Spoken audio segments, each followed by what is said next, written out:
সারা দিন দেড় হতে চাল হইতো না এবার বিক্রি করতে চলবো হ্যাঁ তোর বড়ি হতা কাটা দেত হইছে এটা বললে বড়ি বড়িটা দেত হইছে শুন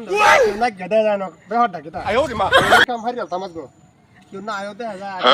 হারিয়াল তারি দি দরা খাইলে কই মিলে শুন দাও আমার সাথে আয় করছে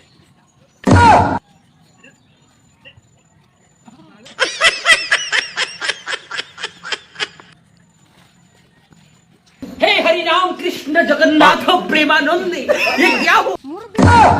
আমরা বড়ি লাগো যায় নির তো আমরা বড়ি দে আরে তোমরা তো বড়ি ডাম তোমরা বাড়ি চিনি তো তোমরা বাড়ি হেম না ওই মে আমরা বাড়ি হেম তোরা আমরা বাড়ি সেম মে আয় ওরে মা দেন বড়ি দেন আরে সন্ধ্যা সময় বড়ি বাড়ি দিবা না আমি যে গেছে বড়ি না আমার বড়ি চিন্তা আমার আছে মুতি মুতি পান বড়ি লইলে না মামা আচ্ছা যাও আই বাড়ি বড়িটা বাজাই দেন আই করতেছি তো মুরুব্বি যাই হোক মাইকে তো কামলা বাজাইছে আমার বাপ ছিলাম যে বড়ি দেবে যে কদিন চলবা যে দোড়া কাজিলাম যে আছে দোড়া কাজতাম বিকা হরাটা আমার